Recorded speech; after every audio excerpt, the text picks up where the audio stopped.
last week, and we needed to reschedule it, and that's a good thing because we now have power and a little bit of air conditioning. We wouldn't have rescheduled last week, yes. As we know, the theme of Black History Month this year calls upon us to establish safe spaces where people of color can be sustained, fortified, and respected. And each of our panelists have contributed greatly to that. I thank you for being here this evening, and again, welcome to Dillard University.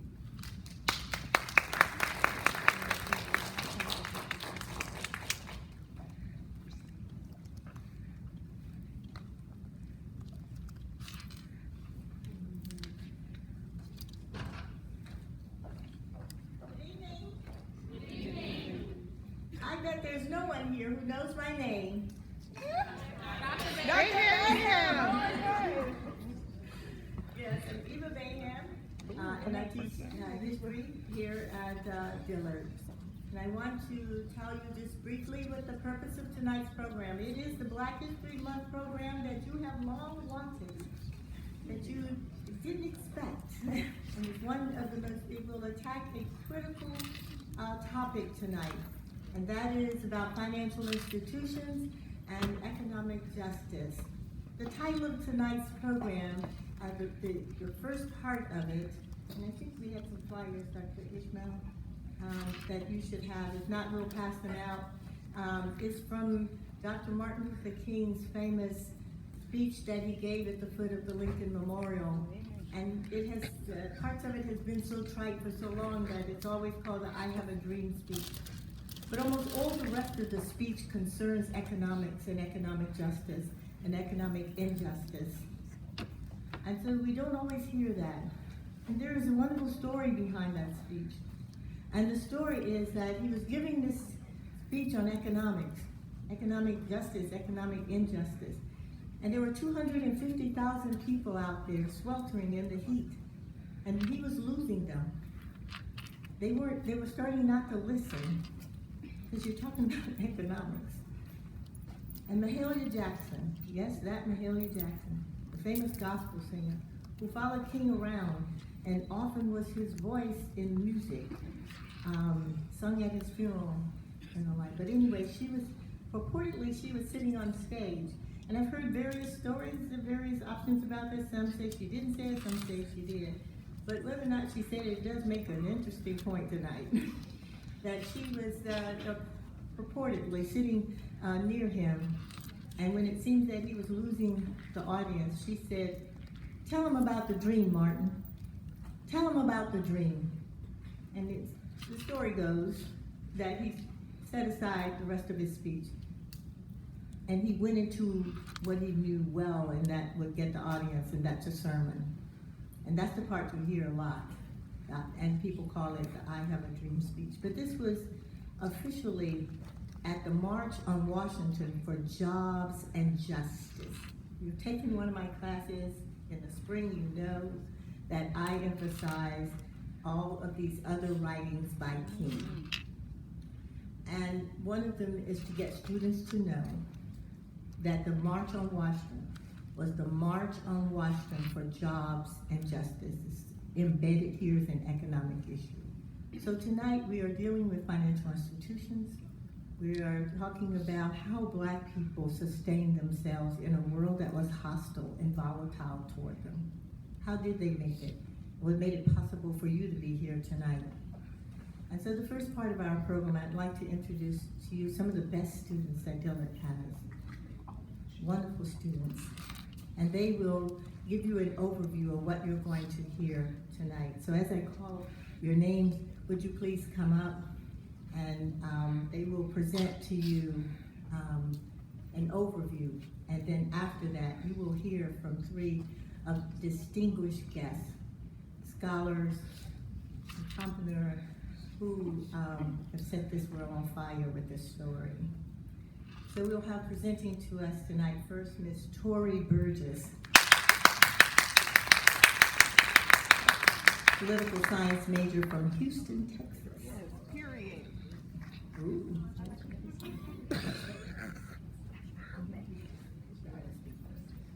Then we have Mr. Spencer Jones, Mr. Dillard. Urban Studies Public Policy major from West Memphis. Is that in Arkansas or Kansas? Oh, in Arkansas, of course, excuse me. Ms. Isabel Mitchell Starks, Political Science from the San Francisco Bay Area. Ms. Eulalia Morrison, Political Science from San Francisco. Ms. Nikita Scott, Psychology major. Just found out tonight she's from Lake Charles. I don't know where it came from. And Ms. Paulina Weber, English major, Little Rock, Arkansas. Thank you, students.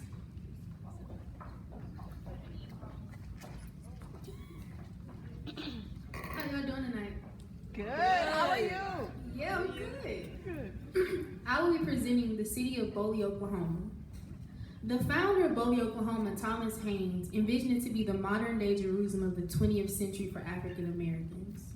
That vision came to be true in 1903 when the town established one of the many prestigious and evolving Black communities in the United States. It was home to about 82 businesses with about 15,000 residents. The capitalization of the progressive town generated its assets and wealth on land. The land was key to wealth in this minority region of Oklahoma between the Native and African Americans. This agriculture-based community served as a prosperous and economic that catered to at least 75% Black farmers and that each owned less than 100 acres of land. Because of the accumulated wealth of farming, the town established the Farmers and Merchants Bank and the Boley Bank and Trust, which merged in 1910, and the first national bank which became the first Black-owned institution in the United States with a federal charter. Each bank was heavily involved in agriculture and real estate. Boley was known for its economic progression for challenging and changing the social standards for African Americans. Booker T. Washington visited this town and explained the town as a wholesome desire to something to make the race respected, something which shall demonstrate the right of a Negro, not as an individual but as a race. This quote demonstrates the social changes that were established during a time of segregation and racial oppression. Throughout the evolving and the falling of Boley, Oklahoma, a neighboring city, Tulsa, Oklahoma, was powered by oil, which was considered the oil capital during this time. In Tulsa, Greenwood Avenue was a business community that thrived and was known for establishing Black Wall Street, one of the wealthiest Black communities in the country. Surprisingly, with this thriving community, there is no record of Black-owned banks. Contrastingly with Boley, Tulsa Financial Institution allowed Black customers in their banks, such as the National Bank of Commerce and the Exchange National Bank. Despite the progression of this city, it experienced a period of heartbreaking racial violence known as the Red Summer of 1919 and the Greenwood Massacre. These events resulted in Greenwood being burned to the ground. While the systematic inequalities faced by these two communities marked a continued era of struggle, the resiliency of their fight for land-owning opportunity and Black economic freedom mobilized in other cities around the United States like Chicago, Illinois. Thank you.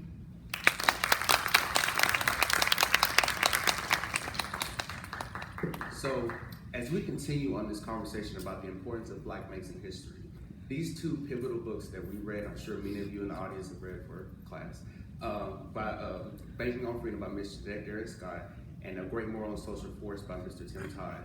While these books were both different, they both had the overarching theme that these banks were not just financial institutions, but rather were institutions of social change. But to really look at how these banks had so much historical preference, you really have to look at the founding and the base of these banks and what ideals they were really founded on. So the impact of fraternal organizations on the establishment of Black banks was absolutely pivotal. And these were not the exact same fraternal organizations that we might see, on campus, but these were instead Black fraternal orders. So back in the Jim Crow era, much of African American existence in the United States was characterized by legal and customary social and racial segregation, basically meaning that Black people, we had to fight harder to even be in the same rooms as others. So while being denied access to economic avenues, African American citizens sought to pool their own resources to develop these African American fraternal orders. And these organizations, they provided more than just prestige for their members, for the African American members. Some of them provided burial insurance, but most importantly, as it pertains to this program, they provided economic opportunity for African Americans. William Washington Brown, who was a part of the United Order of the True Reformers, founded Savings Bank of the Grand Fountain in Richmond, Virginia, as an affiliate to the United Order of True Reformers. So this shows you that not only were these organizations pivotal in the upliftment of Black people and providing different resources, but financial stability was absolutely important as it pertained to being economically stable in the United States at that time. So, and when this first bank was founded in Richmond, Virginia, this served as a catalyst to economic strive there in Richmond, Virginia, and was a catalyst to starting many other banks as well. Now, another very important fraternal order was the Independent Order of St. Luke, which was founded by Miss Mary Prout, and which is talked very well about Miss Sinead Garrett. I see you smiling right there. I see. So the Independent Order of St. Luke, this was founded by women, for women, specifically wanted to cater towards women, but also towards all African American people. Now, Miss Magdalena Walker, I know you know who that is. She served in a leading role in the Independent Order of St. Luke. And when she came into this role, she said, basically, I love what we're doing, but I think that we can do more. How can we further impact African Americans? So she said, why don't we do a financial component to this? So she founded a bank out as an affiliate as well to the Independent Order of St. Luke, by women, for women, impacted women, but African Americans as a whole. And they provided so many financial sort of benefits for African Americans that really helped them to get on their feet, because as opposed to other banks at that time, they wanted to make sure that they were financially stable, because as I said before, financial stability was pivotal to being successful in this country, especially as an African American. So when we talk about the importance of these Black banks, we really have to look at the ideals of how they were founded, and these fraternal organizations made great impact and great strides on the importance of the African American banks. Thank you all so much.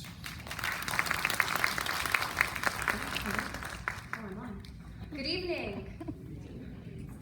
My name is Isabel Mitchell Starks. I'm a junior political science major from the San Francisco Bay Area, California, and it is my honor to continue our presentation on the critical importance of the history of economics among African descendant people in the United States. And so, let's go back. Let's venture back to 1968. It were the protests and the continued fight for economic equality that brought Dr. Martin Luther King Jr. to Memphis, Tennessee. Here, he delivered his "I've been to the mountaintop" speech, and in it, Dr. King called for the boycotting of firms that mistreated Black employees and the supporting of Black-owned businesses, specifically Black-owned financial service providers. Financial service providers in Tennessee, such as Tri-State Bank, became known for their willingness to extend credit into redline neighborhoods, churches, and small businesses, unable to get approval at larger institutions.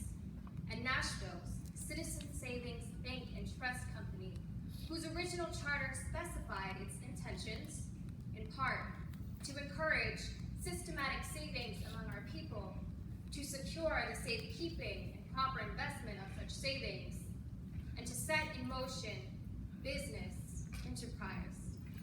Institutions of Black economic development such as these remained an active role of the Civil Rights Movement. We know that from 1962 to 1969, at least 17 Black-owned banks were established in the United States.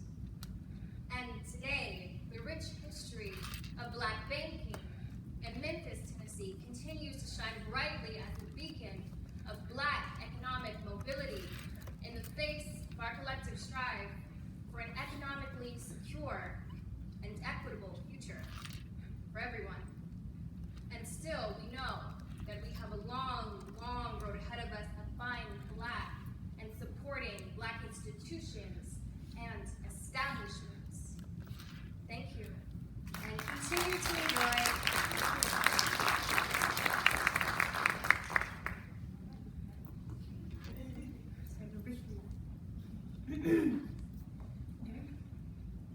We heard about Bowley, Oklahoma. We heard about Richmond, Virginia. And we just heard about Memphis, Tennessee. I will be presenting about Chicago, Illinois. Chicago had 3 black banks. They were R.W. Hunter Banking Company, Wood Folk Banking Company, and Binga Bank. Now, R.W. Hunter Banking Company and Wood Folk Banking Company unfortunately closed its doors forever in 1919. The banks were not open for even 2 years. Binga Bank ended up being the only black bank in the South Side. Jesse Binga began making a change in the black community when he did his work as a property manager, using his position to manage his tenants financially. He would provide credit through delayed rent payment and financial emergencies. Having this background in finance, it made opening a bank much easier for Binga. With his real estate business and bank, Binga was involved in the expanding of the Black Belt in the South. Being known in the black community as a prominent figure, Binga was often called upon to advocate for black rights. During the time bombings were happening, and white real estate agents would redline the black communities to show their clients were not to buy real estate from. In 1919, riots were happening all over Chicago, and it ended up separating the South Side from the rest of Chicago. Black people were unable to go to white banks, so they started going to black banks. A majority of Binga's black clients came from his work as a property manager. Because of the in an effort to make black people move from their housing, Binga was bombed more than 6 times at his home and his businesses, both of them. But Binga never moved. Binga knew, but the black community saw him as a leader, and he wanted them to know. He wanted to give them hope, He wanted to give them hope and light during these hard times that they were facing, to show them that no, we will not move, that we will fight this. These are our homes, our communities, our families here. We go to school here, we work here. We will fight this, and we will keep this going. Because of the bombings, deliveries were no longer able to come to their neighborhood, so the community had to find their own ways to get the resources that they needed. Jesse Binga was a big part in finding those resources. When private banking, because that's what Binga Bank was, it was a private bank at the time, became abolished in 1921, Binga reorganized his bank to become Binga State Bank. Unfortunately, in 1930, Binga State Bank closed its doors for the last time due to the Great Depression and being unable to give financial help to its clients. Thank you.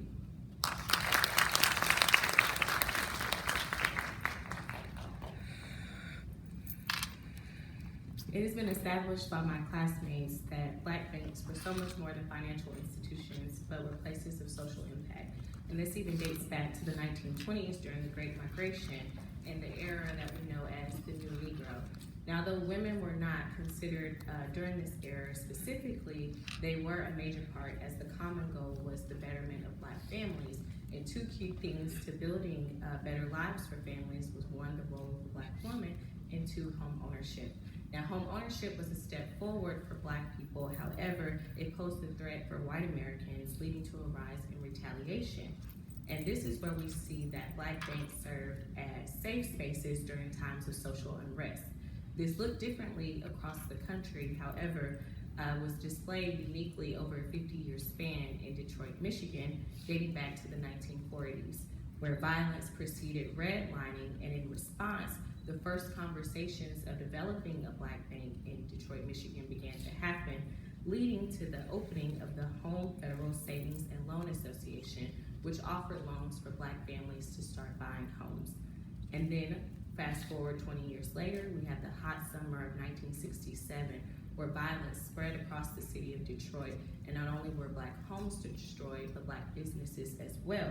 And this led to the formation of the Inner City Business Improvement Forum that offered funding for Black businesses to reopen, to regain their businesses back, and so that they could continue to flourish.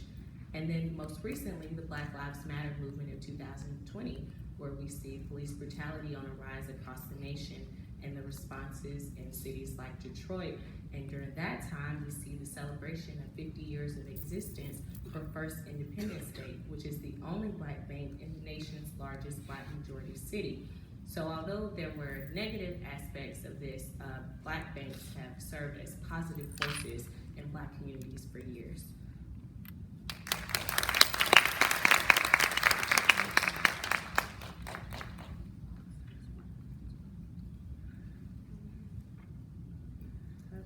I'd like to give a summary on today's challenges and yesterday's lessons.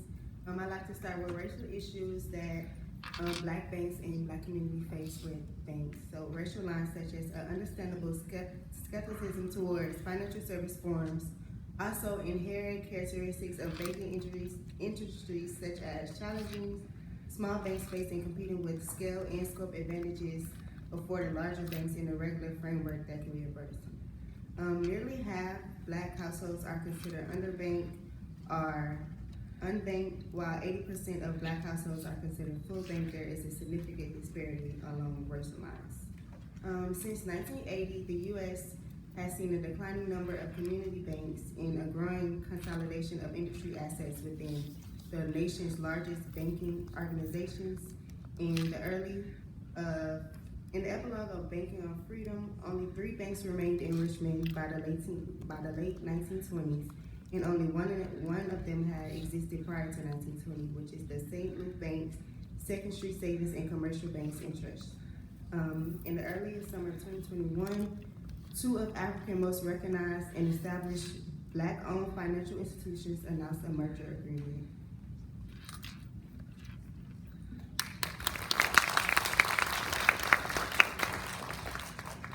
So Black banking history continues to live on today, not only across the nation, but right here in New Orleans, Louisiana, home of Liberty Bank, which is the largest Black-owned bank in the nation and is celebrating 50 years of existence this year. And we have the founder, Mr. Alden McDonald Jr., who is here and will be sharing with us today. So let's give him a round of applause.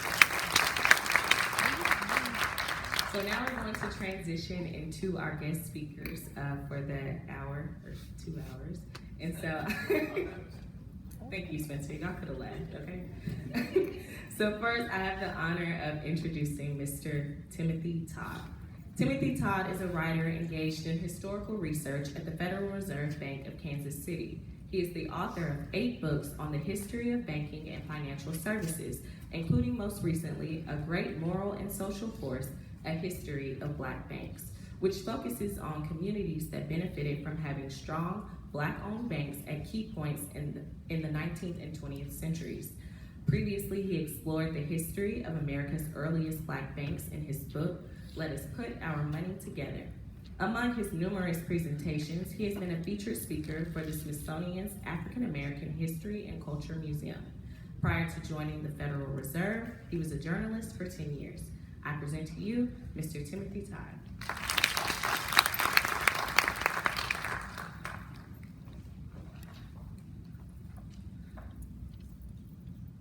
Well, I have 2 sons who are in college, and they both be very disappointed that I created homework for college students. So I'm going to have to confess that one to them. I am very honored to be here. When you do historical research and write books, you spend a lot of time alone, and you don't know if how people are going to perceive it or how much it's going to matter.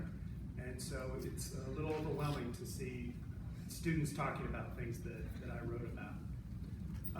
One of the questions I was asked earlier tonight, we were having some conversations, is how did a guy from Kansas City end up writing this book and get engaged in this history? So I'm going to talk a little bit about that. I had been working at the Fed primarily doing research on things related related to monetary policy, politics, financial crises, things like that. And through the course of my work, I would come across items in historical files, old newspapers, what have you, that were about some early black banks in the United States. And I just wanted to know more about those banks. And so I went out and started looking and learning. And the more I learned, the more I wanted to know. And recognizing that these banks were not something that I'd been aware of, that I think most people were unaware of, and then also the amazing work that they were doing. And so I went to my bosses at the Fed and said, I think we can do something here. I think we need to do something here, publish this history. And from the Fed's perspective, I'm very fortunate that I work for some bosses who recognize the real value in understanding history, particularly as it relates to problems we face today. And so the number of black banks in the United States is declining. Large banks continue to take market share. Those banks and how they look at the communities and how they lend to the community are very different. So if you think of a small community bank, that's going to be a key provider of lending within its local community, particularly for entrepreneurs and small businesses and families, more so than larger banks. We know that when a small minority-owned bank closes, it is unlikely to be replaced by a bank. So it's going to be a neighborhood left without financial services of that type, and so that's going to become vulnerable to what we call like a title loan, what we call alternative financial services providers or payday lenders, right? So they're going to charge exorbitant rates of interest, make it very difficult for people if you suffer maybe a health emergency, if your house floods, you've got a leak in the roof and you've got to repair that, you've got to borrow from it, and that can really get you into a downward spiral. And so recognizing that, they thought there was some value to bring attention to the earliest banks, and so we did that. We wrote the first book, focused primarily on the first 3 black banks in the United States. And we realized right away that we needed to come back to that history and explore it more fully. And so we began the process, actually during COVID, of putting this book together with the help of a lot of people working at different historical societies who were also stuck at home and able to access their materials, and particularly Dr. Garrett Scott, who was so generous with her time to read the book prior to publication to make sure that I wasn't out of my mind with the book. So always very appreciative of that. The thing that strikes me, I love these presentations, and it makes me feel like I really don't have anything to talk about because they covered it so well. Often when I talk about this, though, I point to 3 things that I found in common with the first banks, and then you continue to see that through history as we've laid it out. So the idea with the book is looking at key cities, key periods of time, and sort of moving forward through history. And it's very interesting to me that you continue to see these same 3 traits happen time and again. So those traits are the banks were very innovative in figuring out how to serve their communities, right? How to best serve their communities. So if you go back to those first black banks in Richmond within a very segregated economy, they were doing things that other banks weren't doing in terms of how they were structuring mortgages. So it's very difficult for people to have enough money to buy to get a mortgage to buy a home. You had to have a much larger down payment. So those banks began to realize that if they lowered the money down and extended the repayment period, they could get more people into homes. So they're doing things like that. They're extending business hours, realizing that their customers have to work all day. And if we only run the short hours, then they can't get in to see us. They started savings programs, recognizing that prior to this, in U.S. history, banks had sort of been the realm of the wealthy. And so how do we bring in people of lesser means and get them to start saving money? So they started savings programs and things for people who lost jobs and things for people who got sick. They were doing all these things for the bank. So they were very innovative. They were incredibly resilient. And here, particularly the early banks, this was at a time when banking was pretty wide open. We were talking about earlier, you could write the word bank on a piece of paper and put it in your window and you were a bank. And so at that time, banks in the United States tended to last about 5 to 7 years. And those earliest banks lasted about 20 years each. And that's pretty impressive. As you think about the landscape they were in, as you think about the challenges that they faced, as you think about the risks they took. We talked about Jesse Benga and the attacks on him and his family. Many of these bankers suffered. And so it's really impressive to think of their resilience in the face of that. And finally, I think the thing that's most important to realize is each of these banks was created with a mission, and that mission was not, we have an opportunity to make money here. Across the board, time and again, it is, how can we help the community? How can we help the community achieve? How can we bring economic justice into the community? That's what really is the motivation at each of these institutions. And I hope, if anything, maybe as you think about this and read this, maybe you think about your own sort of relationships. Oftentimes after I give a presentation, people suddenly think, wait a minute, they hadn't really realized that when you deposit your money in a bank, you are in effect going to create an opportunity for someone, right? So that bank's going to lend that money out somewhere. And so is that bank lending within the community that you care about, to the people you care about, or is it creating an opportunity for someone else, far away, maybe on the other side of the state or other side of the country? So I think those are all things to think about as we go forward. And with that, I'm very eager to hear your questions. Thanks.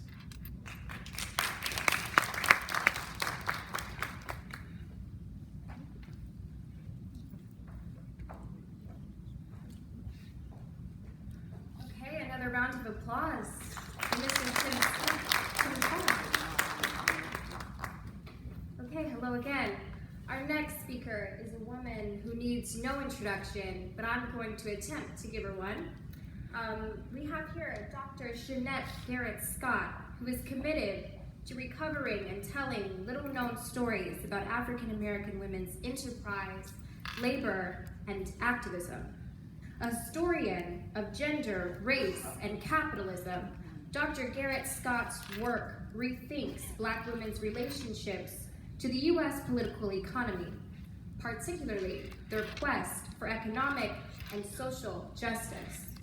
She is an associate professor of history at Texas A&M University, and her first book, Banking on Freedom, Black Women in U.S. Finance Before the New Deal, was a finalist for the Hagley Museum and Library and Business Histories Conference Hagley Prize for Best Book in Business History, and it won the Southern Historical Association's award for Best Book in Southern Economic History.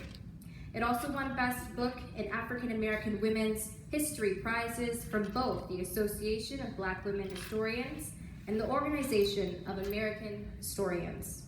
Her scholarly writings have appeared in U.S. and international journals, including International Labor and Working Class History, Business History Review, Enterprise and Society, Southwestern Historical Quarterly, and Cordonine Storici.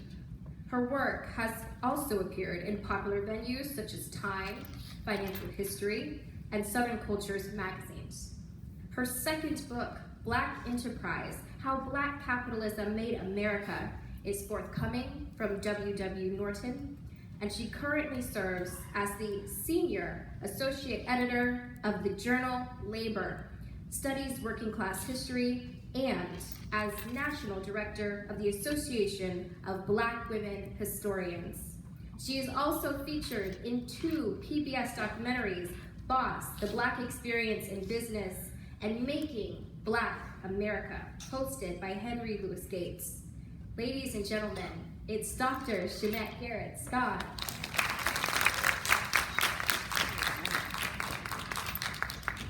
Thank you so much. I'm so excited to be here, and I'm going to make sure I stay on time. And so just for 15 minutes or so today, I'm going to talk about, give you a little history lesson, and talk about the world of Black finance in Harlem right before the 1929 stock market crash. I'm going to focus on one company. It's the St. Luke St. Luke Finance Corporation, and I'm really going to try to, give you a peek into how Black women used these kinds of financial institutions that they led and that they control to challenge the constraints of Jim Crow and Jane Crow and to carve out these possibilities in the U.S. economy. Let's start. Charity. Charity hesitated a moment before she stepped onto the dusty, dark street. What am I doing, she thought to herself, suspended in the streetcar door between her old life that lay behind her and this awful new place. The smell, the noise, the people, so many of them moving and flitting, buzzing like the flies rising from the piles of horse manure lying in the street.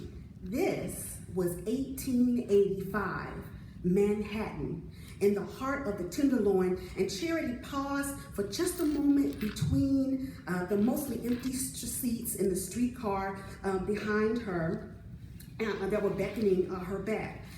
She glanced back. I mean, what would she return to? 8 dead babies in 2 handfuls of years, all of them taken from her. No, there was no there back in Virginia.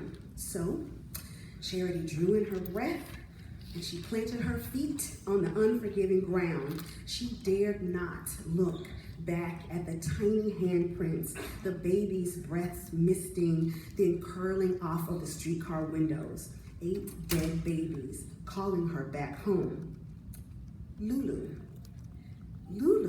hesitated a moment before she stepped onto the wooden floor, worn slick by hundreds of dancers, black men with even blacker burnt cork faces, singers like herself, even a man riding a one-wheeled cycle who seemed to defy gravity.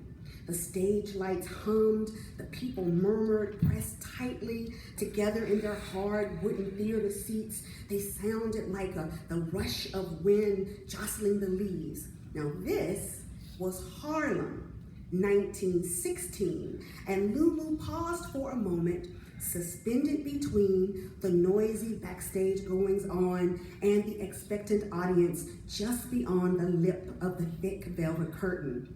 She eyed that quiet space at the center stage, a pocket that she could pour her voice into. So Lulu drew in her breath and planted her feet on the expectant floor. And as she stepped into the spotlight, darkness swallowed up the side of the stage where she had stood only a moment ago. She dared not look back at the emptiness, that nowhere place holding on to silence.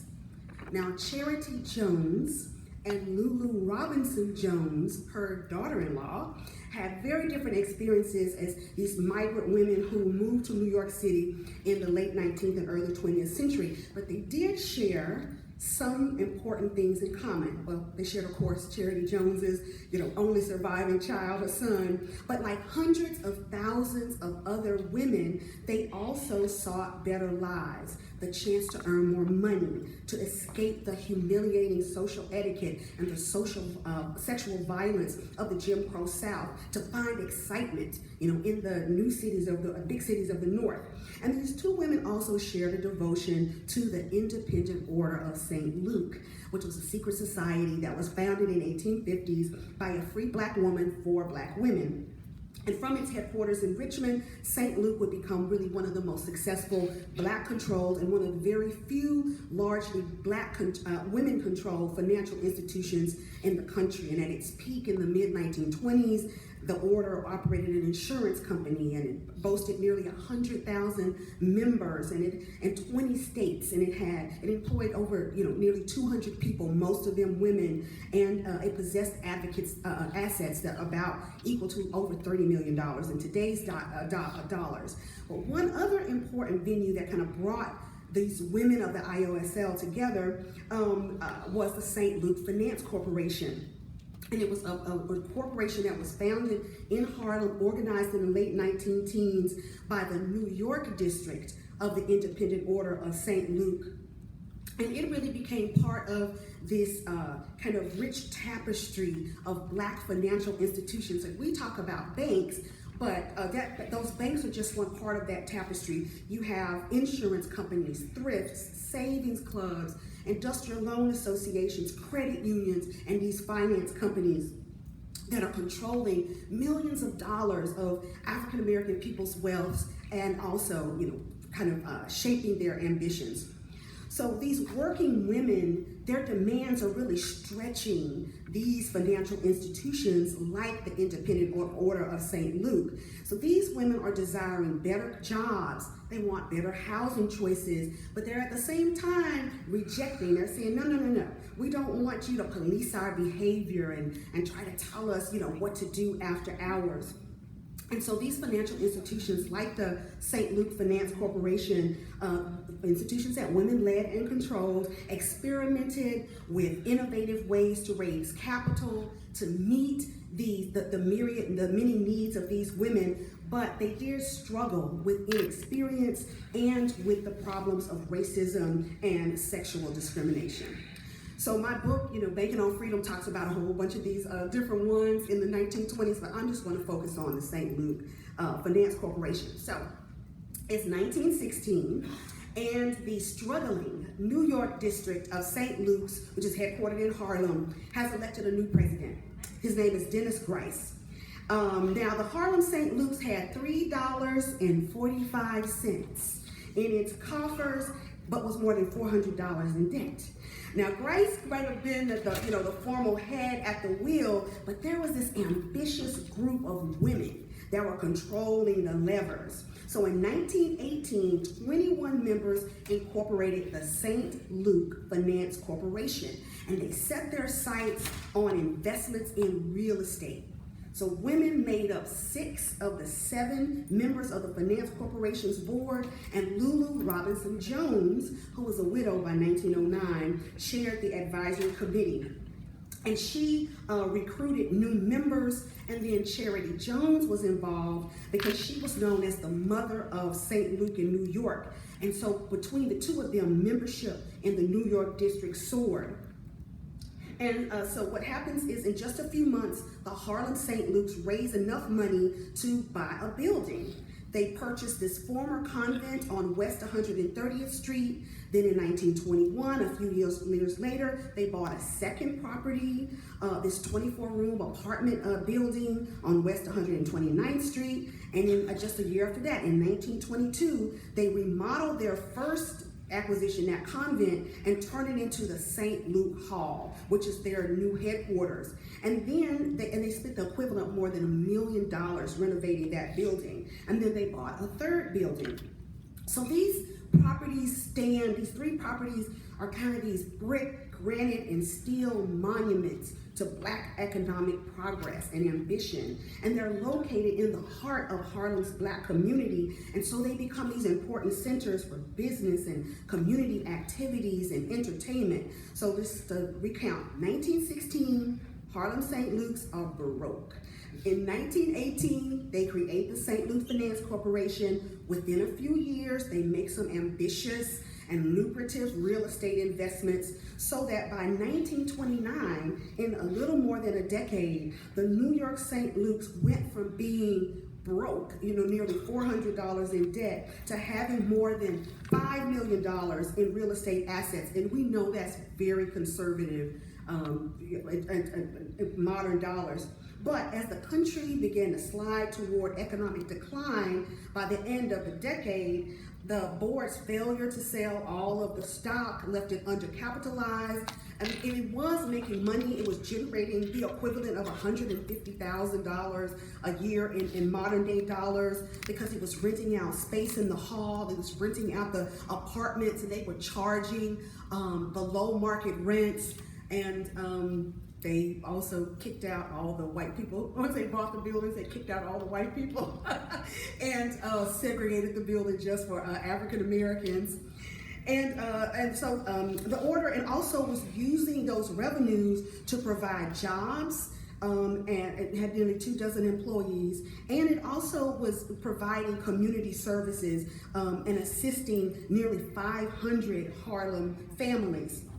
But again, with the country's economic downturn, coupled with these investigations, into Marcus Garvey and the UNIA, it left the kind of creative money-making strategies and schemes of these all-Black groups, including the St. Luke's, vulnerable to state scrutiny. And in 1928, the state attorney general begins an investigation into the order. After just 2 hearings, the court determines the order is insolvent, and it's appointed a receiver, and they're ordered to sell all of their real estate holdings.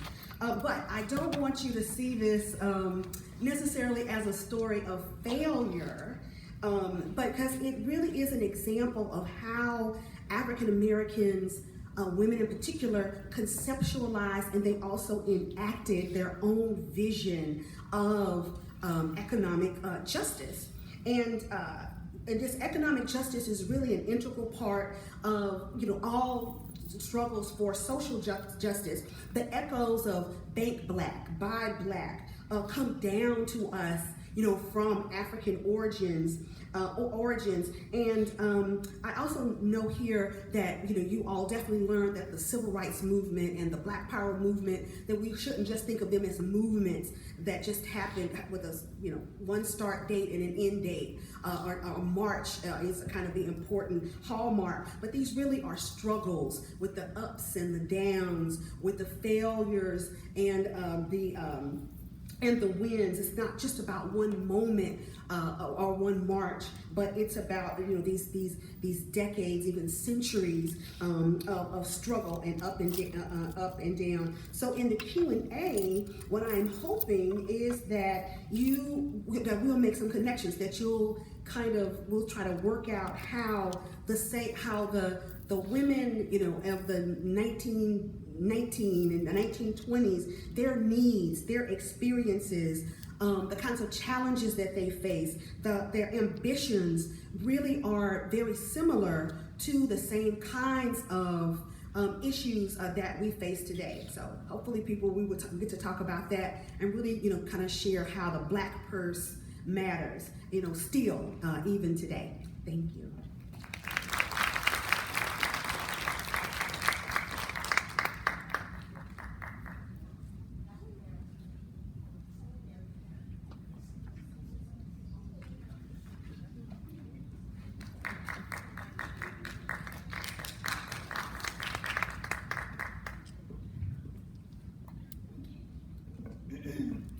Hello, I have the pleasure of introducing Dr. Alden J. McDonald Jr. Dr. Alden J. McDonald Jr. is the Chief Executive Officer of Liberty Bank and Trust Company, one of the top African American owned financial institutions in the United States.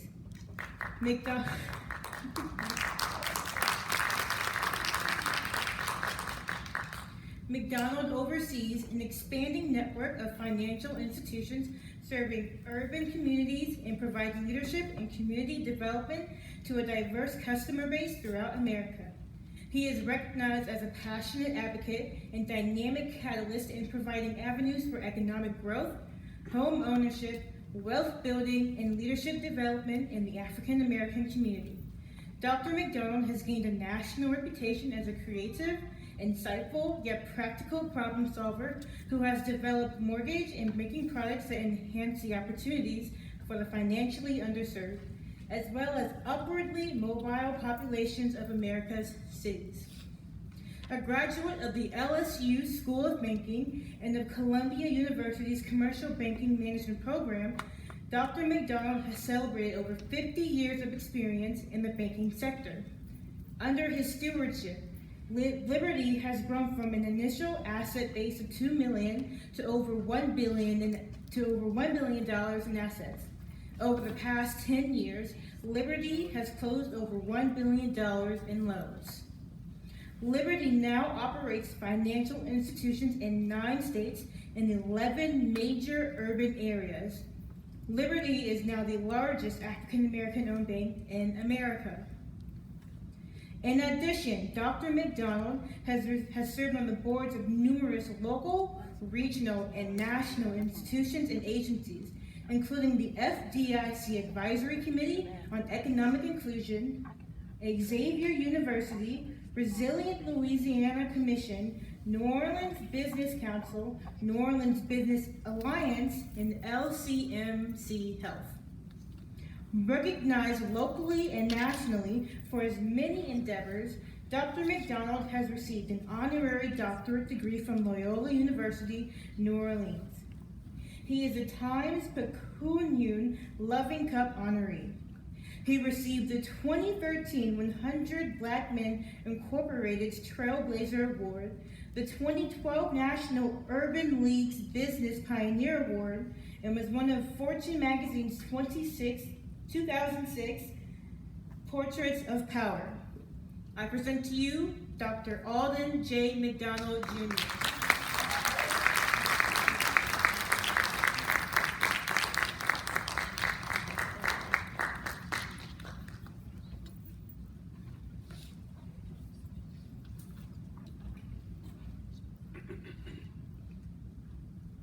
Yes.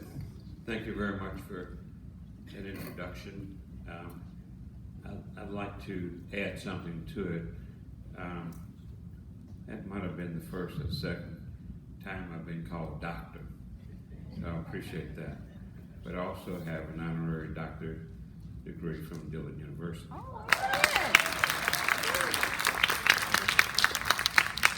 I was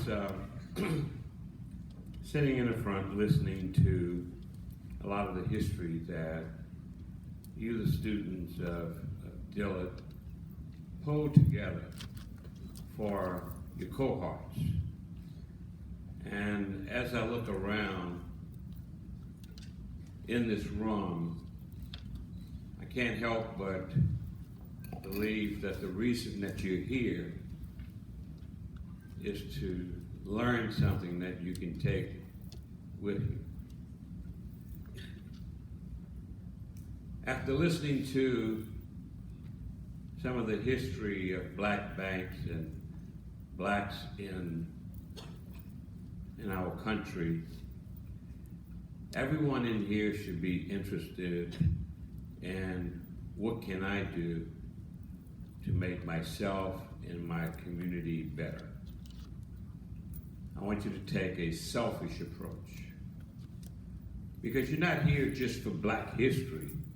You could read that in the book. What black history are you gonna make? What are you gonna do for your community? What are you gonna do for yourself? What are you gonna do to develop your wealth? We talk about black wealth. Guess what? We've been talking about that since the late 1800s, about black banks. Do you bank with a black bank? If not, why not? Because every dollar you put in the black bank, you're helping somebody else. You're helping someone else buy a home. You're helping someone else to own a business. You're helping someone else to have a job. You're helping someone else to own something to close the wealth gap. The wealth gap is real. And you're here in school because someone perhaps made you come, perhaps you wanted to come. And the bottom line is, what are you going to do after you've been here? Now, black history we talk about all of the time, but history is today. I don't like to talk about black history in the month of February. I like to talk about black history every day. So it's good that the black history moved from February to March, because you should realize that black history is every day.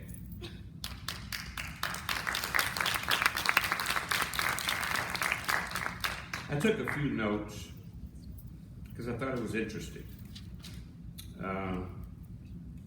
The students talked about the I Have a Dream speech, the civil rights movement, Booker T. Washington, Greenwood, Martin Luther King to the mountaintop. I've been to the mountaintop. Tri-State Bank, Chicago banks, and home savings in Detroit. And as those financial institutions were mentioned, brought me back, and Tim didn't say, talk about, maybe you'll read it in his book, about the first black bank chartered by Congress. I forgot whether it was 1862 or 1872. Which one, Tim? It was after the war, so. Yeah. Okay, it's in that range, right? So the first black bank was chartered by Congress. And the first black bank was chartered by Congress in order to provide economy for free slaves. Think about that. Congress had to charter a bank to make money available and to make economics available for blacks in the late 1800s. When I started off in banking in 1966, I was the first African American hired in the banking industry in the state of Louisiana. From 1860 to 1960, I became the first African American bank hired in the banking system in Louisiana. That's horrible. Today, in 2023, we have more black lending officers in our bank than the entire state of Louisiana. Might be a reason for that. That's why I want you to think of Black history being every day. If you learn something today, learn that maybe it's an avenue that you might want to know something about. And the way you know something about it is that you participated in it. Now, those banks that were mentioned earlier, we just happen to own 3 of those banks that was in that history.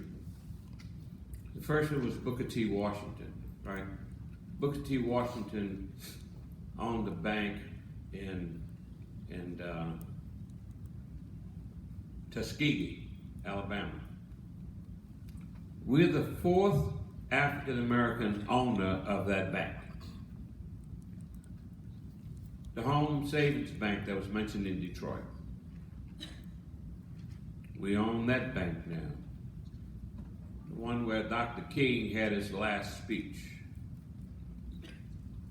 He spoke about Tri-State Bank. We purchased that bank last year.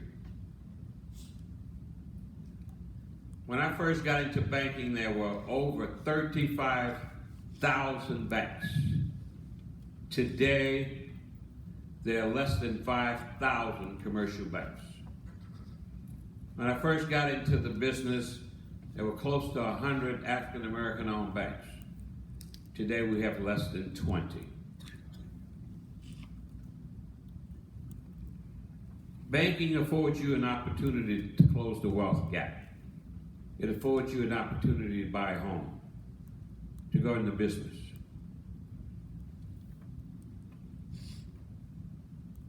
My father was a waiter. He did not own any property. I was the first in my generation to own a home. Didn't know how. And it's very easy to understand home ownership, but you have to apply yourself. You have to understand what it's about, where it is, and how you can get it done. And you don't have to wait that long in order to do that. I became a bank president at 29. I'm 79 years old today. Not today, but I want to stay 79 today. But I keep moving on. And I've been in banking since 1966. So I've been in the business for 57 years. I want to also mention to you again that today is Black History. Every day is Black History. What history will you make today? Hopefully, you make history by doing something to grow your community. Hopefully, you make history to make life better for someone else.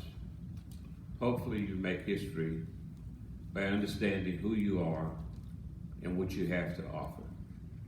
And I say to you, you are here to learn history. You are here to be educated, and you are here to change history. I'll leave you with 2 things. What I've guided my life with, pretty much. There's an O for obstacle. You're going to run across an obstacle every day in your life. But that O also stands for opportunity.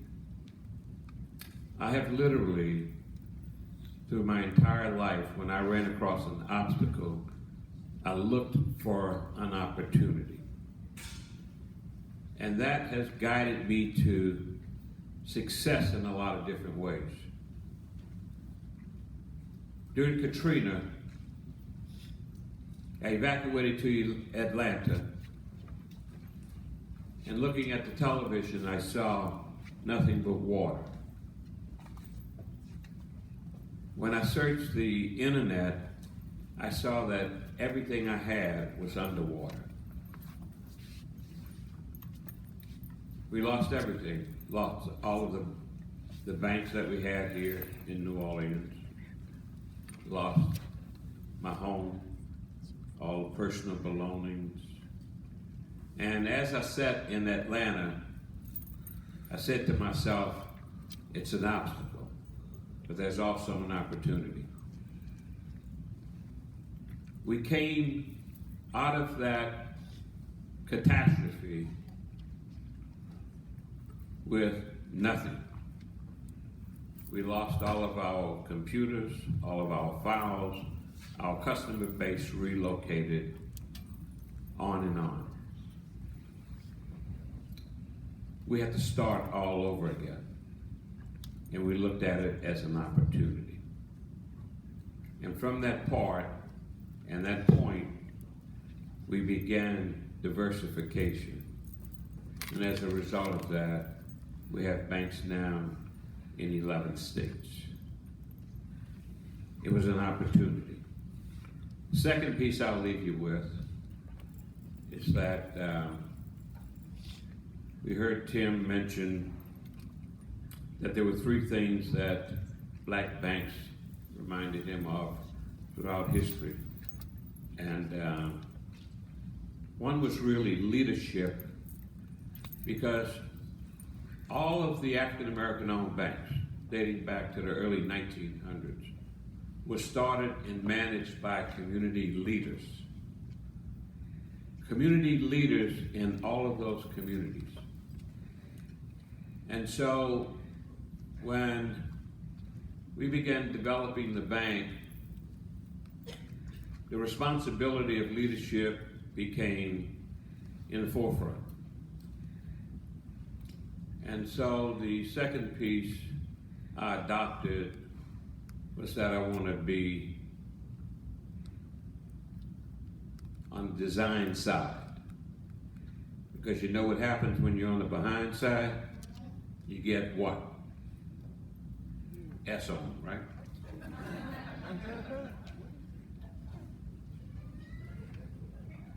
You got it? Okay, so you want to be on the design side of everything you do. You want to change the world. You want to change your community. I learned very early on.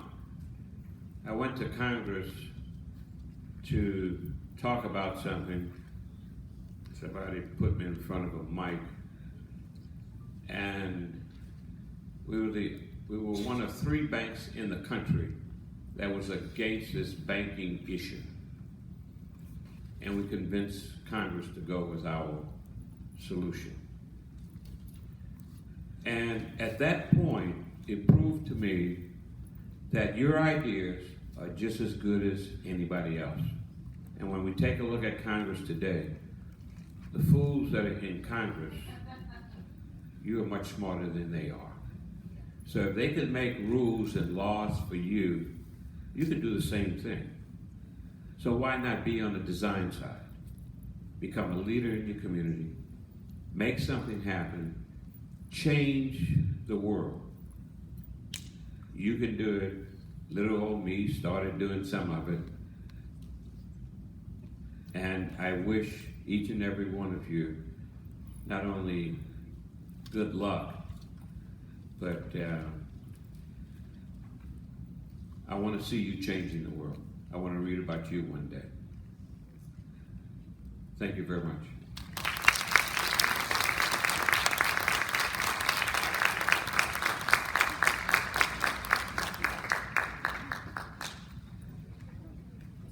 Everyone, please give our presenters another round of applause, please.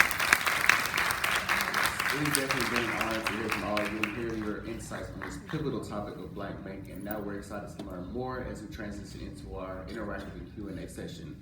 So to moderate this discussion, the Q&A session, I now have the honor to present Dr. Dorian Williams. Dorian Williams is a native of Brookhaven, Mississippi, with a strong belief in the value of educating the next generation of global leaders in business, especially those from HBCUs. Dr. Williams currently serves as the Dean of the College of Business and is responsible for developing innovative ways to enhance the academic experience for students by preparing them for the emerging global business markets.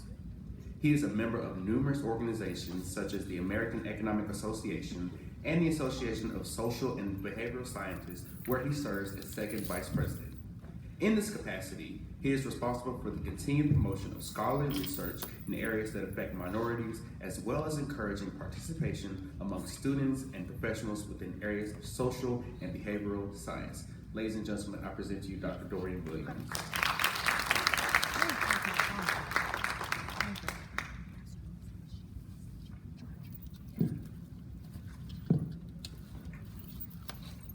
Thank you. This is the one opportunity I can say that I am the least qualified on this stage.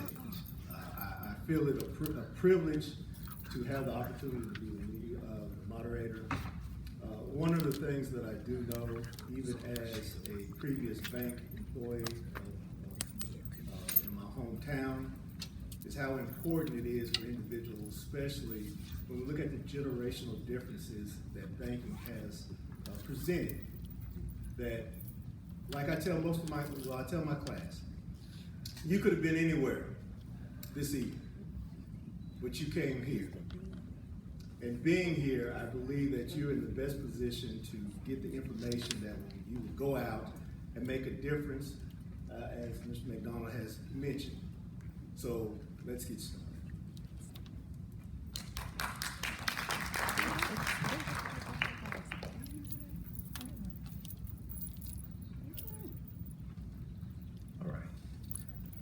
All right. I guess to start the conversation, could the panelists talk a little bit about some of the challenges that African Americans face right now in the current financial situation that we have?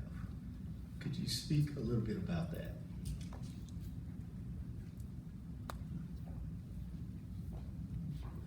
Okay, I'll start it off. First of all, I want you to hear this one very well. First challenge you have is that you're black. Let's be real. You can't just walk into any institution and feel you're going to be treated fairly. Today is 2023. You're going to have that same experience in 2033. So your challenge today is to learn how to deal with reality. When you leave here, because you have that piece of paper, nobody's going to open the door and pay you $1 trillion. So being black is your first challenge.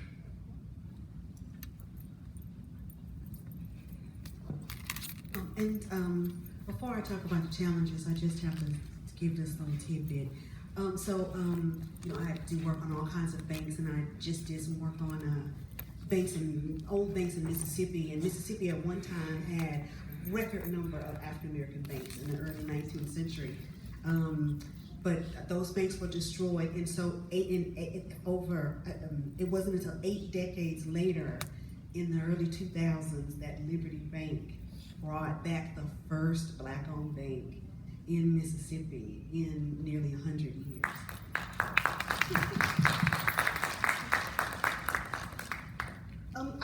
Before I was a professor, I used to actually be in the mortgage business, and my husband, to this day, is still a mortgage broker.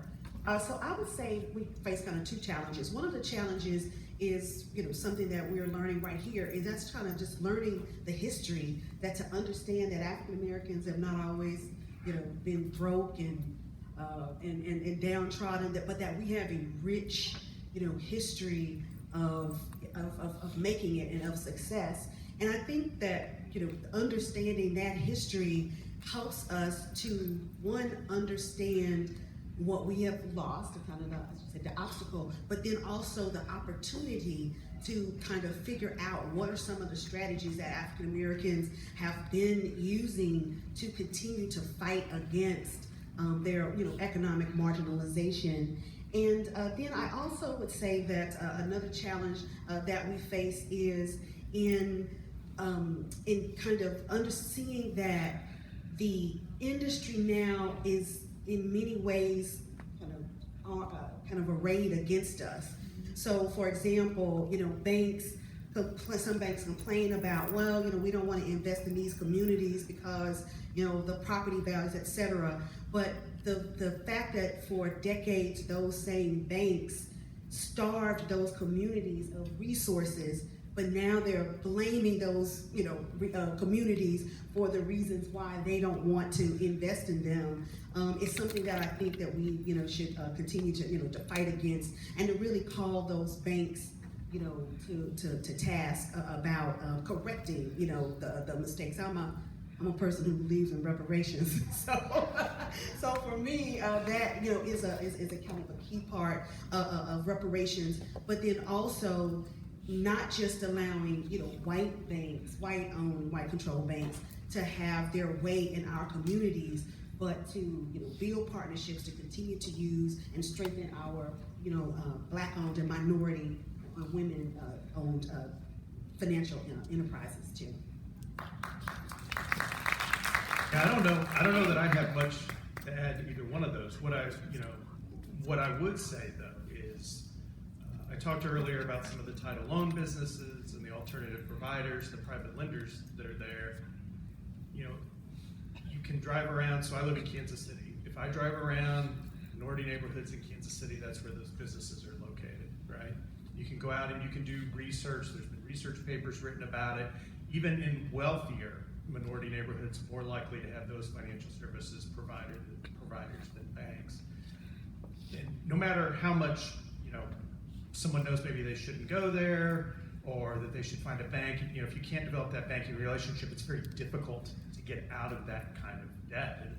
And it's comparable to, you should eat better, but the grocery store's on the other side of town, and I got 30 fast food restaurants just right down the street. You're probably not going to eat very well. So I don't know that I have a lot to offer in this regard, but I think those are things to think about as you, particularly students, as you move through your lives and you start to accumulate money, and how you use that, and who you're borrowing from, who you're building a relationship with as a financial services provider. And I think one of the things that I've seen, because I'm still a person that actually has a checkbook, okay, that actually, not necessarily writing checks because they give me the check right back, but I do have a checkbook. Just kind of see the transition from even when I was a child to now my children is a trust, the trust in the banking system. Could you speak a little bit about how that has transitioned from maybe the earlier 1800s to now, where we have Gen X and we have the trust in the financial system and what their money can do? Very, very, very good question.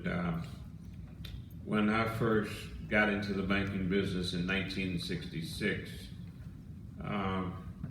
there were a lot of talk about today's movement to technology. Matter of fact, in 1968, I wrote an article about what the banking business would look like in the future. I wrote about the paperless society, which is the debit card today. I talked about being able to just do things through technology, ATM machine.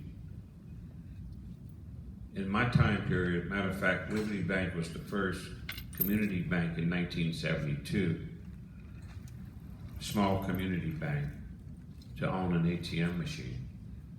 So when you take a look at 72 to where we are today, it's not many years. The trust today, in my opinion, is stronger than what it was in yesteryear. Don't know whether or not you're familiar with the fact, but if you have a transaction on your account and that was not your transaction, the bank must return your money in 3 days. Must return your money in 3 days. Now that's trust. Now you do find some people who's trying to get over. Well, the system will catch them too. You can make a deposit today on your cell phone. And I wish everyone would tonight go open an account with Liberty Bank on your cell phone, because you can do that too tonight.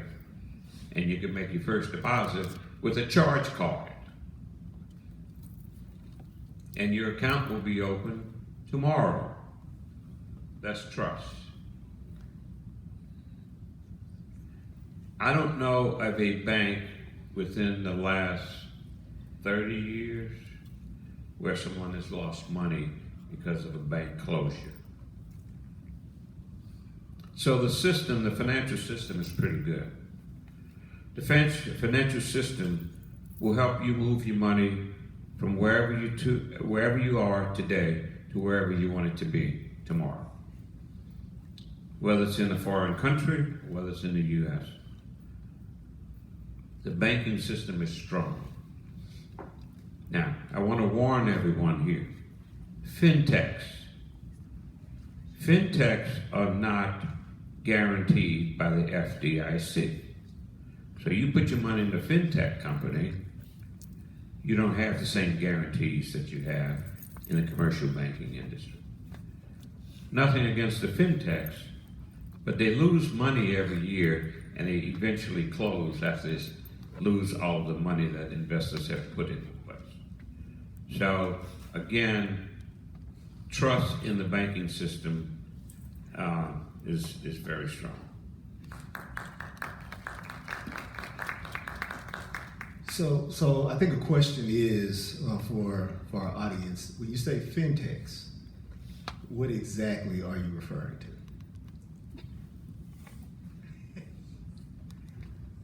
You want it? No. Fintechs are technology companies that has come up with an innovative way of doing something. You have companies that will sell you, open an account with me, and I'll lend you money, and I'll take your money and loan it to other people, but there's no guarantee in that fintech company for your money. Fintech company is one of those softwares that you use every day. And so if you're going to use a fintech company or a technology company, just make sure you understand what is guaranteed and what is not. One thing I might add there is because on some of the, there's a lot with digital payments right now. And so people are looking at different ways to do that. If you leave money in those accounts, there's a failure, potentially, depending on how they're set up, then you would just be out of luck. A lot of these technologies, I think, are being marketed in a way, particularly to people your age, that this is the new thing, and banks are for old people like people on this stage, and there's digital currencies, and there's all these things, right? We'll recognize that they are, potentially hugely risky, and they don't have the backing of deposit insurance to back them up. A researcher who I work with named Terry Bradford did a recent paper on black investment in digital currency and the risks there. It's a big issue. It's something that I hear about often when I make presentations. And so understanding what these companies are and what they're doing versus what a bank can do for you is very important. So I would say about trust is that also to kind of understand that these larger banks, that they are really strong, but too often the decisions about who gets a loan, et cetera, even with automated underwriting and et cetera, really comes down to a one person's opinion. And I'll get a little personal here to say that I myself tried to buy a home when I moved into Houston. And I moved to Houston, and the very day that I was supposed to close, the decision by one person derailed, just railed my entire, loan. And then also, I would also say that we just need to just really kind of understand, banking and lending and credit, ourselves, so that when we're sitting, across the desk from one of these personal bankers, that you can check them about the things you can and you can't do, and that you understand your own credit and credit reports, and where those numbers come from, because as you see, there have been recent suits about discrimination in lending, and I talk about in my book about in the subprime mortgage crisis, these people who were lending money to African Americans in particular were steering them toward the most expensive kinds of loans, calling them ghetto loans, mud people,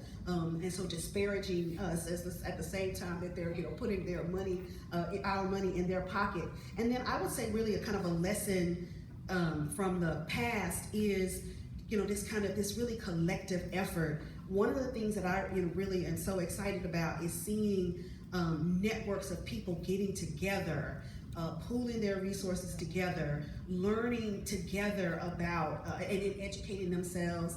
You have families and friends who are getting together, investing money together, learning about investments and corporations, and understanding the pros and the cons of cryptocurrencies, etc. But what I like is what I think about with the Freedmen's Bank, as I write about the Freedmen's Bank, is that African Americans kind of already knew. If you don't know, the Freedmen's Bank was a bank that was created by all white trustees, to handle these so-called African Americans who didn't know how to, handle their money.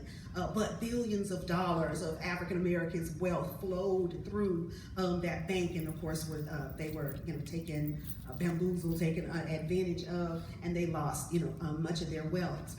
66,000 depositors lost their wealth when the bank closed in 1874. But African Americans knew and understood, the realities of dealing with the Freedmen's Bank. They just kind of blended the Freedmen's Bank into their other networks. And so that's what I would say now, is to understand and use, the national banks. You definitely have your African American bank, but then in your families, among your friends, among your co-workers, educate yourselves about the opportunities that you have available to you, so that you are not kind of a victim. Even though I know I'm like super smart about finance, but that ended up happening to me. And then I'll also say, to just be a little bit more transparent too, is that I have two people in my families who are as elders, have had their homes just ripped away from them after they've spent decades and decades paying them off, to lose them at the very ends of their lives. And that seems not to make much sense. Someone who's like an expert, on discrimination and racism and lending, has that happen, in her family. But it only reminds me of the importance of educating your family and educating communities, and us working, together. Thank you. Good evening. My back hurt. I'm Raymond Delaney, United States Army. I'm Raymond Delaney, and I'm a criminologist. Back in 2015, I started at Dillard University. I was homeless, sleeping in my car. Dr. Ishmael gave me an opportunity to teach here as an adjunct. He didn't really know what was going on. That was an opportunity. He spoke on behalf of me, and I got the job. Time went on, and I noticed that there were certain things I needed to do financially, and especially with my credit. And so, because I was an intersection as an Army veteran, USAA and Navy Federal gave me a chance. And so I was able to purchase a house not too long, a year ago now, 750 credit score, all the things that happen because somebody gave me a chance and an opportunity. Why did I say that? That's important because when you look at Forbes and The Guardian, they projected by 2050, the average African American wealth will be zero. They're not saying all, but they're saying the average. And since we know this to be somewhat true, and when Doc talked about what was going on back in 1800s, 1900s, I listened to Dr. King every year. It sounds like he's talking in 2023. But we know what time of day that was then. My question to you all, and I think everyone has an opportunity to chime in, is what should we be doing today to intervene or to kind of slow that, zero, approaching the zero wealth gap, so that we who are leaders in the community, Doc, Einstein Charter Schools is what Liberty Bank, I'm the chair and the president, so we're doing what we need to do, but give us insight on solutions so that when we're in class with my students, I know what I need to do besides just criminal justice, because there's opportunities for what? Growth and development through lecture. So give us some strategies, give us some things we can do together so that we can kind of stop that zero wealth gap. Well, there are a number of different things that I would encourage everyone here to do, and that is to begin supporting people in your community. That's something you could do, it won't cost you anything. You can open an account at Liberty Bank, it's not gonna cost you anything, right? It's gonna probably be cheaper than any place else. Utilize vendors. When you participate and utilize vendors in our community, you're growing jobs. There's a wealth of information, not only on our website, but on all websites for just about any problem you may have. We have information on our website to talk about bill consolidation, to talk about credit cards. There's no need for anyone to pay 24, 25% for a credit card. I bet there are very few people in this room today, right now, paying less than 24% on your credit card. We start off at 12%. There are other companies to do the same. So find a way to leverage your money. Leverage your money by supporting somebody else, by creating jobs, by, I have 3 kids, right? They're all grown. And they will take the convenient route. I still take the conservative route. I will drive to a grocery store because something is on sale. A little trick is that every week the large grocery stores will have things on sale. Prepare your meals for the week with the sale items. If you save 20%, that's 20% in your pocket. Just find a way to save money. Save money for the things that you need. My dad was a waiter, had nothing, right? We started the bank with $2 million in equity. Today we have $120 million in equity. Now, we've been in business for 50 years. We've been successful 45 out of the 50 years with making a profit. That's what you need to do with your own pocketbook, is to build your wealth. Nobody can take that away from you. And I would just piggyback on Dr. McDonald to say that, so for those of you who may go on to work in white companies or to teach at predominantly white institutions, to really force those corporations and those companies to use Black businesses. So when we, these people spend hundreds and hundreds of dollars on sandwiches, but some of we have come in to kind of demand that if you're, to bring in more Black vendors, to not have an event without at least one or more African Americans providing some of those services. So I would also say that in addition to us kind of using more of our folks in our community, but also forcing the people that we work for, and then we give our time to spend their money to insist that they spend their money with minority and women-owned businesses.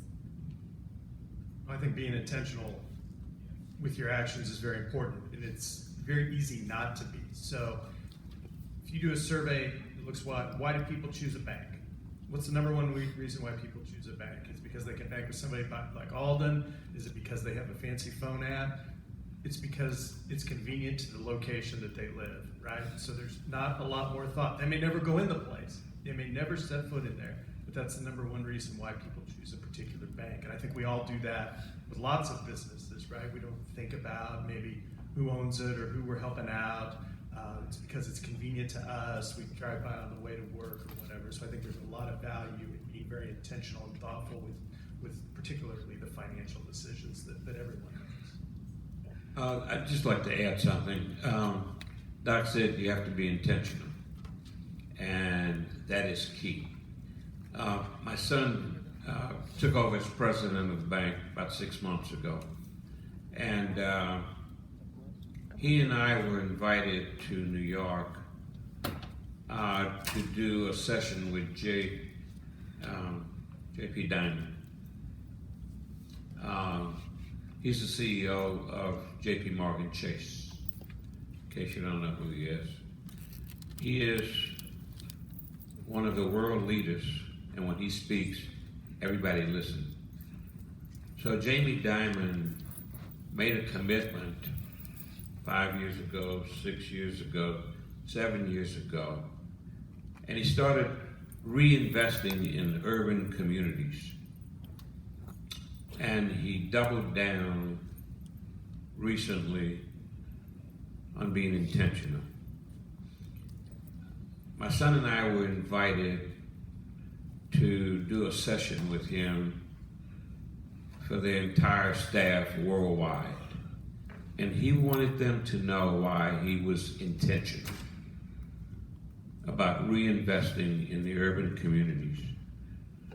And they felt no better way of doing it with the two of us up there with him.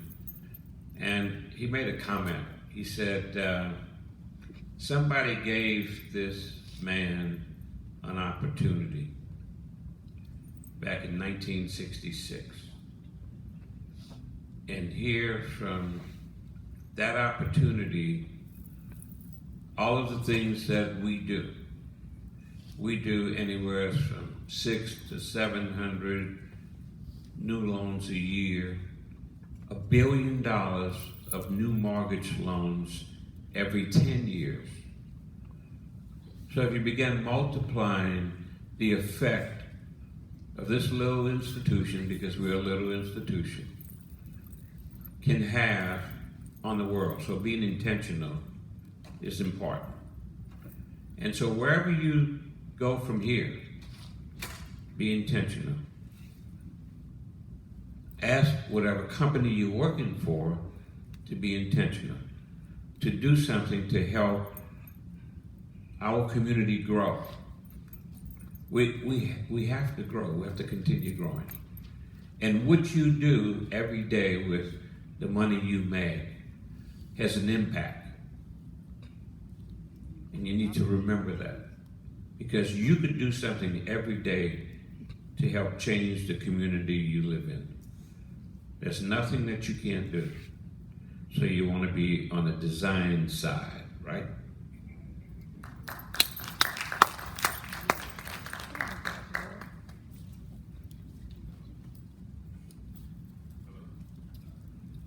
I can just talk from here.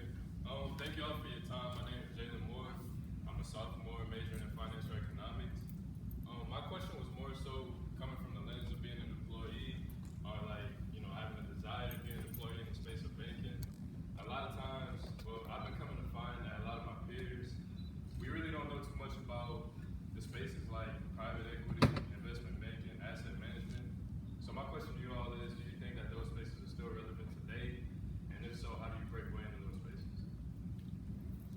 I want to jump on this one. Yes, it is hugely important. It's something I didn't get a chance to talk about in my remarks is all of us who work in financial services have a responsibility to focus on the issue of diversity, increase diversity in the business.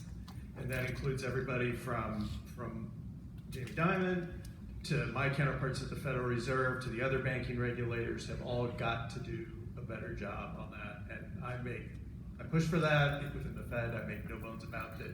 The record there is absolutely is horrible. It's getting better, but it still has quite a ways to go. And so I think that's hugely important, and I think that's a big part of what it's going to take to increase diversity, to bring people into the organization. Hugely important.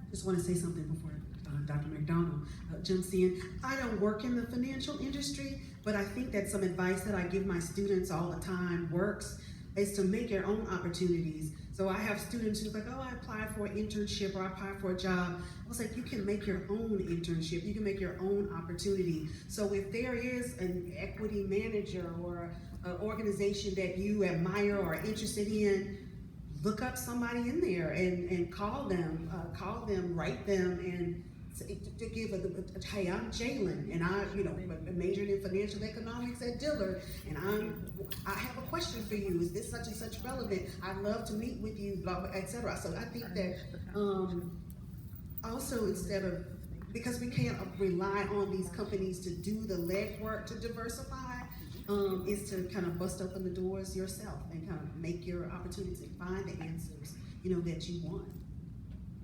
I'm just going to add one more thing. Something else that I also believe is very important, something I've heard Alden talk about before, is bringing into banking people who have what we'd call, I guess, a diversity of thought. Instead of just bringing into banking someone who has had, I've studied economics and I've studied banking and I've studied finance and now I want to go into banking. How does the banking industry bring in people who are motivated by public service and recognize that, hey, I'm interested in public service. That's what motivates me, improving my community, helping things develop. I think people like Alden can teach you banking. You can learn the banking part. What's in your heart, what motivates you. I think it's really important for the banking industry to think, how do we bring that in as well?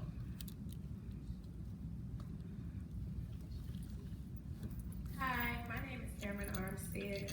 I'm a junior here at Dillard, first generation college student. And I wanted to know, what steps should young Black scholars such as ourselves take immediately to become self-sufficient and competitive in America today?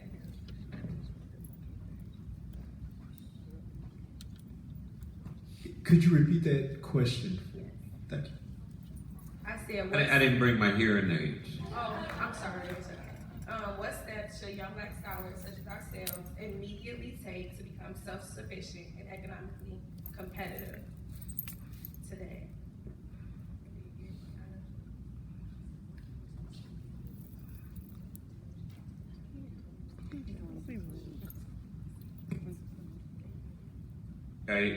Thank you very much for that. It's not that hard. You just have to get into planning and budgeting. I remember when I had my first job, somebody told me, have 3 goals. Short-term goal, 1 year. Mid-sized goal, 3 years, and one at 5 years. And every time I want to do something, every time I think of something, I develop a plan.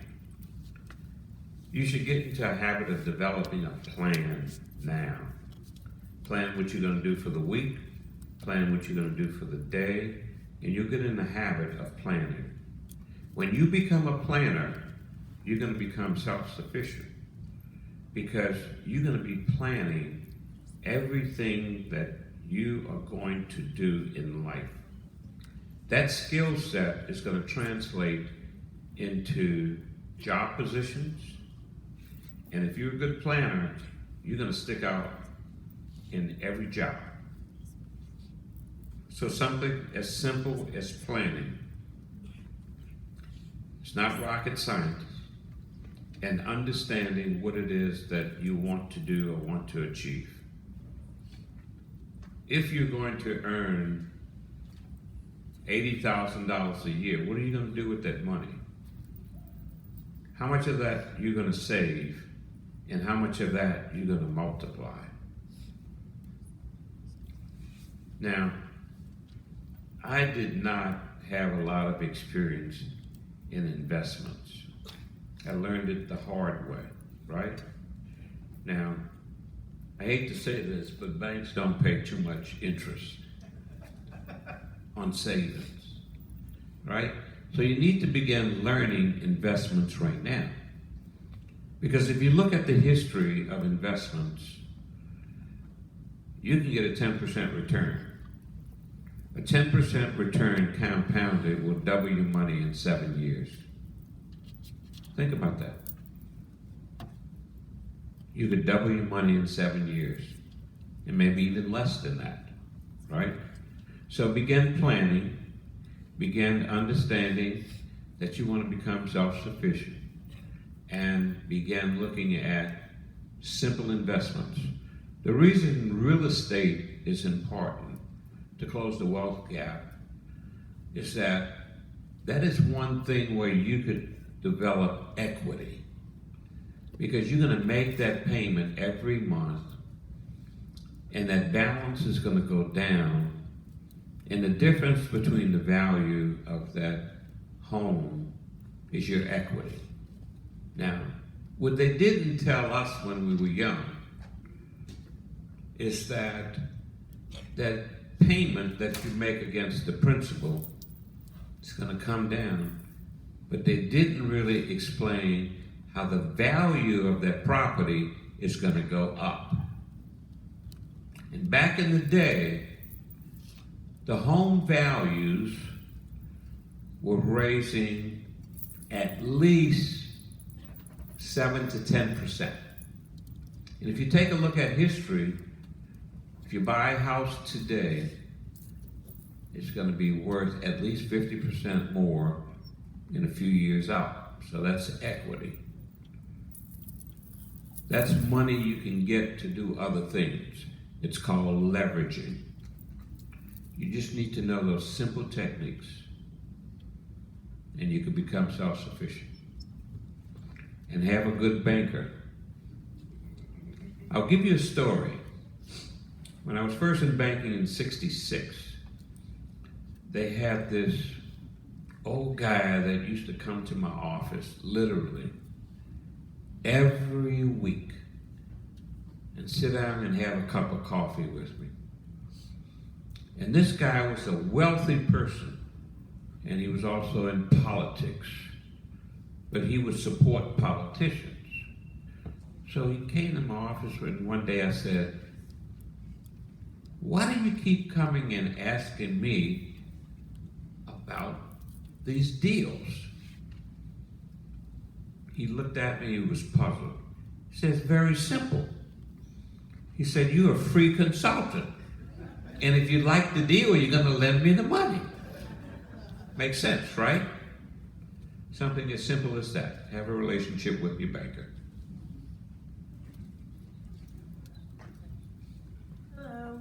Hello, my name is Saida, and I'm a sophomore urban studies major. Oh, hi. I know y'all talked about taking the easy way with all the fintechs like Cash App and stuff, but for us students, it's more accessible to us. So how do we make the, Black banking and stuff more accessible for people? Because I think that's the key component.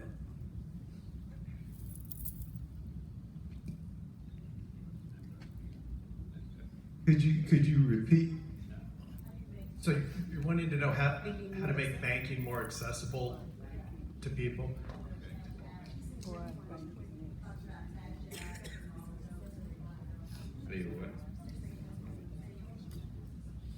I was saying how. Okay, the Cash App. Okay, got it. Yeah, like y'all were saying about fintechs and how online banking and having apps and stuff is more accessible to us, but as opposed to going to an actual like black bank sometimes, and you know, like. Yeah, we have all of the technology that's out there, the Cash App and all this fancy stuff is good. And the question is, can you go to Cash App and borrow money? So when you think of the fintech, think about the relationship, okay? And so you have the availability of Cash App with your bank account, right? And there are not many things that you can't do with the technology of black banking, really. You could make a deposit with your cell phone. You could transfer money. You can move money with a debit card. You can go to a lot of ATMs. We haven't announced this yet, but we cut a deal with JP Morgan where all of our account holders can use JP Morgan ATM machines around the world at no charge. So, I mean, nobody uses cash anymore, really, and the Cash App and the transfers and things of that nature. So, if we're not accessible for you, let me know after this. I need to find out where that hold is. You have a question? No, I do. Before we kind of end, I would be remiss if I did not talk about diversification in an industry that is so male dominated, and not only male dominated but also ethnic or Caucasian. Could you speak a little bit about diversification, not only in the realm of African Americans but also women, as you mentioned?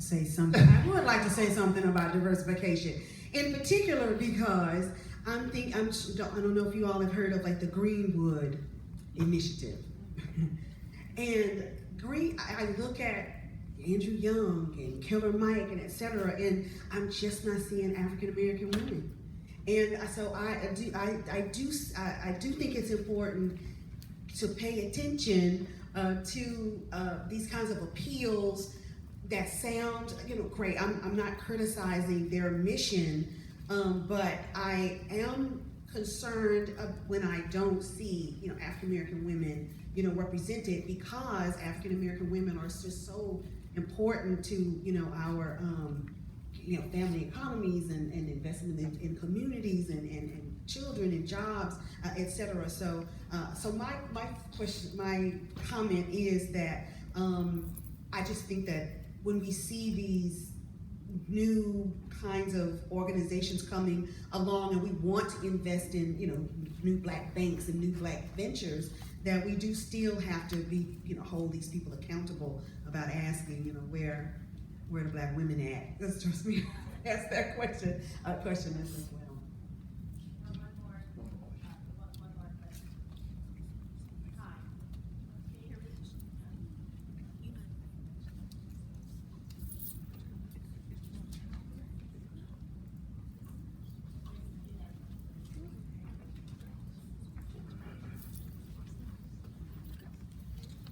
Good evening, everyone. My name is Sabrina Foster, and I am from Chicago.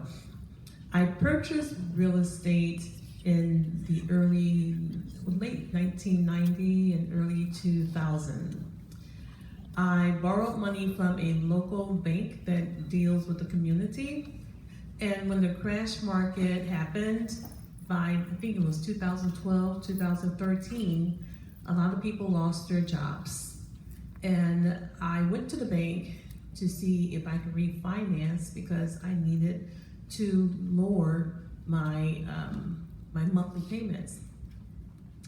So they frauded me. What they decided to do is to, first of all, the bank that I dealt with, they were bought out by another bank. I had a new banker that dealt with my application, and he told me that I had to start over with my application, and that he decided that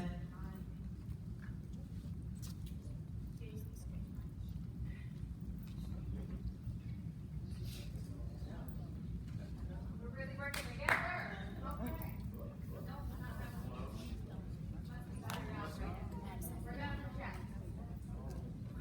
All right.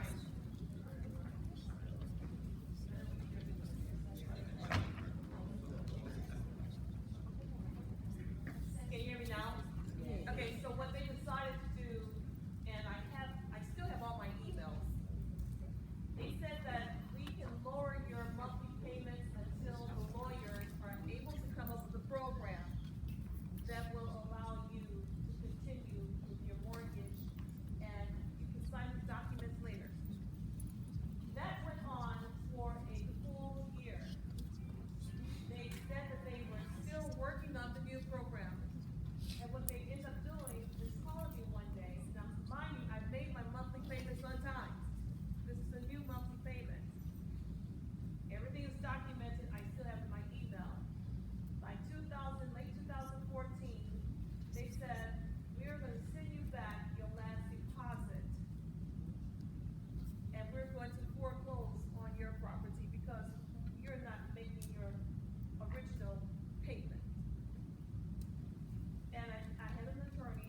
hold on, let me get my picture with Dr. Bayham.